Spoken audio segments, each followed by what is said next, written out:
हमारा विश्व लगातार प्रदूषित होता जा रहा है।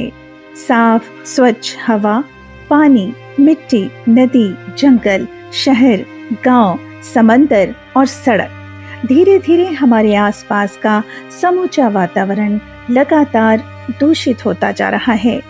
आधुनिक टेक्नोलॉजी ने तरह तरह के साधन तो जरूर विकसित किए, लेकिन ये साधन अब कूड़े के ढेर बन रहे हैं और प्रकृति को प्रदूषित कर रहे हैं। तो क्या प्रकृति को पहले की तरह खूबसूरत और साफ सुथरा नहीं बनाया जा सकता? चाहत हो, दृढ़ संकल्प हो तो संभव है सब कुछ। तो आज हम आपसे एक ऐसे ही संकल्प के परिणाम की चर्चा करने जा रहे हैं, जहां अपशिष्ट से नई तकनीकें विकसित करने में सफलता पाई गई और अब क्लीन एनवायरनमेंट बनाने में महत्वपूर्ण योगदान कर रहे हैं।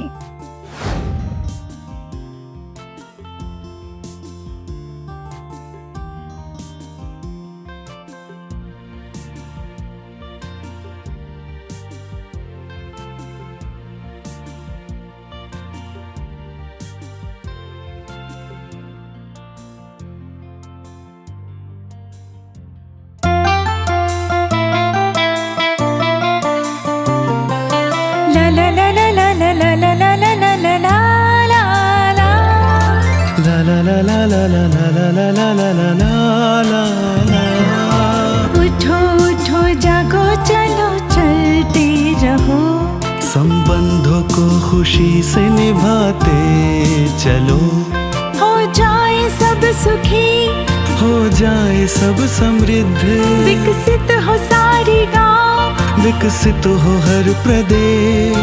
बस यही है कामना, है यही संदेश। हो सुखी समृद्ध भारत, हो सुखी समृद्ध भारत,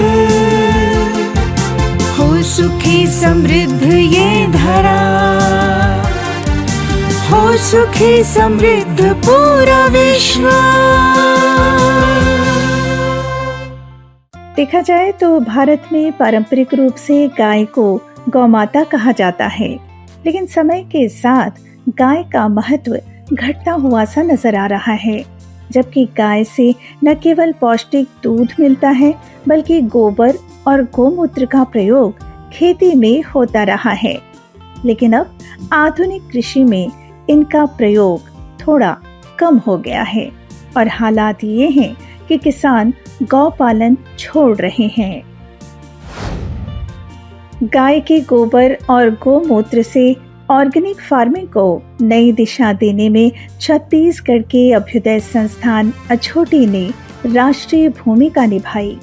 सन 2001 में अभ्युदय संस्थान की स्थापना हुई और इसके साथ ही कृषि और गौपालन को लेकर कई प्रयोग भी शुरू हुए।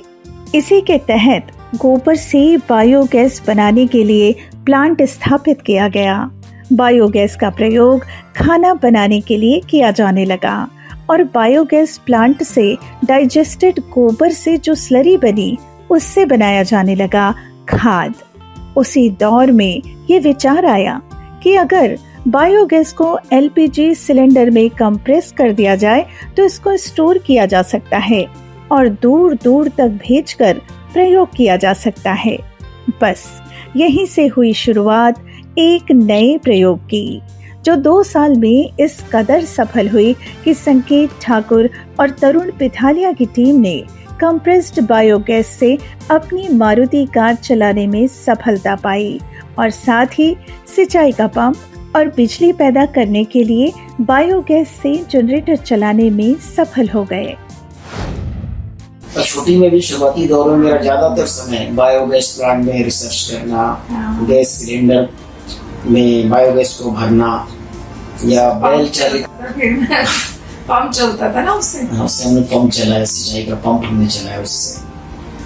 तो ऐसे छोटे छोटे बहुत सारे प्रयोग किए और उसी दौर में श्रद्धेय बाबा जी से कृषि को लेकर एक नई दिशा मिली, एक अलग ही नजरिया समझ में आया और उसमें गोबर गौमूत्र आधारित कृषि की बात करें, गौ आधारित कृषि की बात करें या गौ आधारित अर्थव्यवस्था की बात जो बाबा जी ने, यानी औपचारिक चर्चा में बाबा जी से बहुत अच्छे से चर्चा होती थी।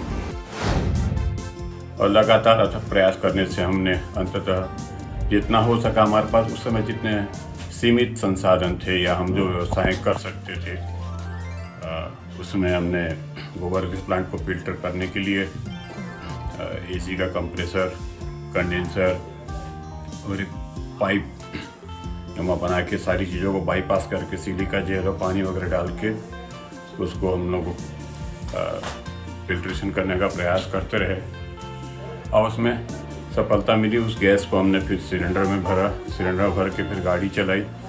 तब हिम्मत आई कि मुझे लगता है कि और कुछ बड़ा किया जा सकता है। तो फिर वहाँ इंजन को लगातार चलाया जिससे वो जनरेटर और बिजली पैदा की जा सके। धीरे धीरे इन सब चीज़ों का प्रयास रहे और सफलता मिलती रही।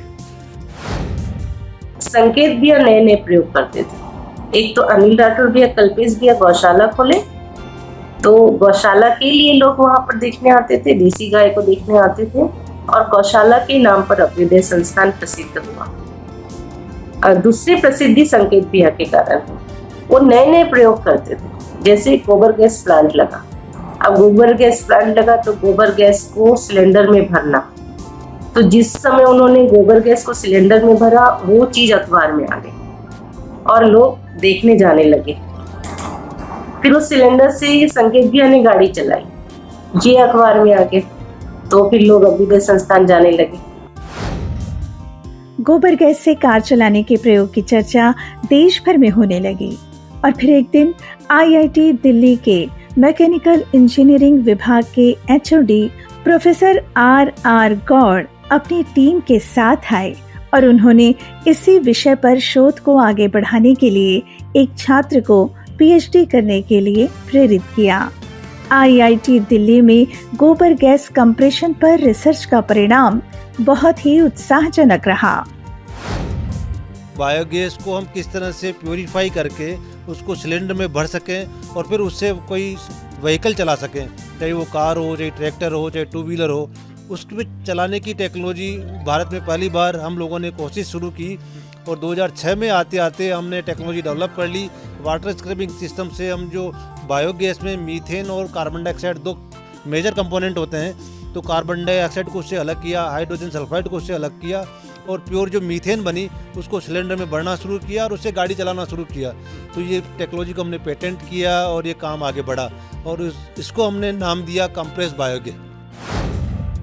छत्तीसगढ़ में गोबर गैस पर हुए प्रारंभिक प्रयोग को बल मिला आईआईटी दिल्ली की रिसर्च से और एक टेक्नोलॉजी विकसित हुई गोबर गैस को प्यूरिफाई करके शुद्ध मीथेन गैस को कंप्रेस्ड बायोगैस सिलेंडर में भरने की। आज ये टेक्नोलॉजी देश के कई स्थानों में सफलतापूर्वक प्रयोग में लाई जा रही है। अब गाय के गोबर के साथ साथ खेत के बायो वेस्ट को मिलाकर बड़े बड़े बायोगैस प्लांट स्थापित किए जा चुके हैं। आज जो हम गैस गोबर हम इसमें फीड किए हैं वो एक दिन छोड़ के हमें गैस के रूप में मिल जाती है। और सफ़ेद वाला पाइप जो आपको दिख रहा है उस पाइप से रॉ गैस आता है और ये जो सामने जो बैलून दिख रहा है उस बैलून में भर जाता है। उसके बाद फिर ये पूरा प्यूरिफाई सिस्टम लगा हुआ है जिसमें CO2 और नाइट्रोजन जो है वो हम प्यूरिफाई करते, इसमें मॉलिक्यूल्स लगे हुए हैं और ये काफ़ी एडवांस टेक्नोलॉजी है। और ये सारे सिस्टम में हम वो धीरे धीरे आके प्यूरिफाई होता है। उसके बाद फिर हम ले जाते हैं कंप्रेसर में और यहाँ पे स्टोरेज हो जाता है। इस बड़ा सा ये जो चैम्बर आपको दिख रहा है इसमें स्टोरेज हो जाता है। फिर इसका बफर टैंक से आगे जो है तो हम फिर कंप्रेसर से कंप्रेस करती है। CNG मतलब कंप्रेस नेचुरल गैस, बट ये CBG है, कंप्रेस बायोगैस। इससे हम गाड़ियाँ भी चला सकते हैं। हम क्यों नहीं इस काम को करें जिससे हमारी जो देश की ज़रूरत है ये भी पूर्ति होती है। इसलिए हमने फिर ये काम करने का पूरा मन बनाया। नया था टेक्नोलॉजी प्यूरिफिकेशन, उसको CNG कैसे कन्वर्ट करें, उससे CNG कैसे एक्सट्रैक्ट करें और कॉमर्शियल और इंडस्ट्रियल यूज़ उसका किस तरीके से हो सकता है। The challenges that will remain will be to make it viable for commercial use. Perhaps, this thing is going to be the fuel of the future.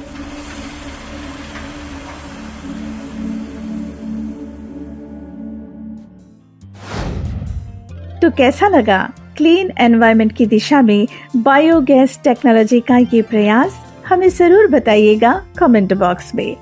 और अगर आपके आसपास भी ऐसी अच्छी प्रेरक कहानियां हैं जो सुखी समृद्ध विश्व बनाने में सहायक हैं, तो उनके बारे में भी हमें जरूर बताइएगा। हमसे जुड़ने के लिए हमारे व्हाट्सएप ग्रुप और वेबसाइट से कांटेक्ट करें। तो बने रहिए हमारे साथ और हमारे चैनल को सब्सक्राइब कर लीजिए और हाँ, बेल आइकॉन प्रेस करना ना भूलिएगा। तो फिर मिलते हैं अगले सप्ताह इसी दिन इसी समय। तब तक के लिए नमस्कार।